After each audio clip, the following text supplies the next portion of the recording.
বিশ্ব ফুটবলের কিংবদন্তি রবার্তো কার্লোসকে নিয়ে সামাজিক যোগাযোগ মাধ্যমে এখন তুমুল আলোচনা। দাবি করা হচ্ছে ব্রাজিলের এই কিংবদন্তি ফুটবলার ইসলাম গ্রহণ করেছেন। শুধু তাই নয়, সামাজিক যোগাযোগ মাধ্যমে তার দাড়িওয়ালা একটি ছবিও ব্যাপকভাবে ছড়িয়ে পড়েছে। কিন্তু প্রশ্ন হলো, এই খবর কি আসলেই সত্যি? চলুন পুরো বিষয়টি একটু জেনে নেওয়া যাক।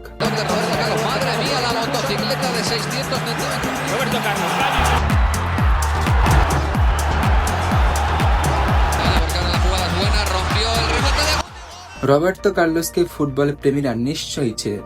ব্রাজিলের জাতীয় দল এবং রিয়াল মাদ্রিদের হয়ে অসাধারণ ক্যারিয়ার গড়েছেন তিনি। তার বিখ্যাত ফ্রি কিক এবং শক্তিশালী শট আজও ফুটবল ইতিহাসের অন্যতম আলোচিত বিষয়। এর ফলে অনেকে তাকে বুলেট ম্যান বলেও আখ্যায়িত করে থাকেন।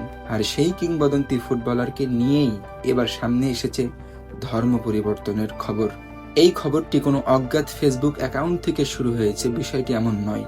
তুরস্কের সংসদ সদস্য আলী শাহিন দাবি করেছেন, ব্রাজিলের মুসলিম নেতা শেখ জিহাদ হাম্মাদে তাকে জানিয়েছেন যে রবার্তো কার্লোস তার সাথে সাক্ষাৎ করেছেন, আর এই সাক্ষাতের সময় তিনি শাহাদা পাঠ করে ইসলাম ধর্ম গ্রহণ করেছেন।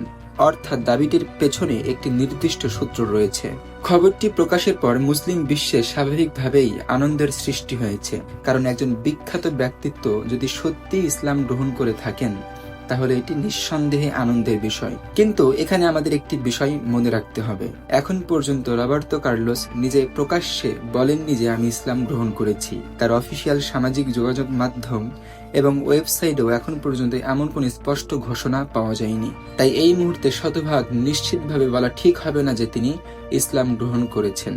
তবে এটাও বলা যাবে না যে খবরটি সম্পূর্ণ ভুয়া, কারণ দাবিটির পেছনে একজন মুসলিম ধর্মীয় ব্যক্তিত্বের বক্তব্য রয়েছে এবং তুরস্কের একজন সংসদ সদস্য সেই তথ্য প্রকাশ্যে জানিয়েছেন। তাই যদি সত্যিই রবার্তো কার্লোস শাহাদা পাঠ করে ইসলাম গ্রহণ করে থাকেন, তাহলে এটি একজন মুসলিম হিসেবে আমাদের জন্য আনন্দের সংবাদ, কারণ হেদায়েত মানুষের জীবনে সবচেয়ে বড় নিয়ামতগুলোর একটি। সবশেষে এখন আমাদের উচিত অতিরঞ্জিত দাবি না করে সত্যের অপেক্ষা করা। রবার্তো কার্লোস নিজে যদি বিষয়টি নিশ্চিত করেন, তখন আমাদের আর কোনো সংশয় থাকবে না। আর যদি তিনি সত্যিই ইসলাম গ্রহণ করে থাকেন, আল্লাহ তাকে ইসলামের ওপর অটল রাখুন এবং তার ঈমানকে শক্তিশালী করুক এবং তার জীবনে বরকত দান করুক। আপনার কি মনে হয়, রবার্তো কার্লোস কি সত্যিই ইসলাম গ্রহণ করেছেন? আপনার মতামত কমেন্টে জানান।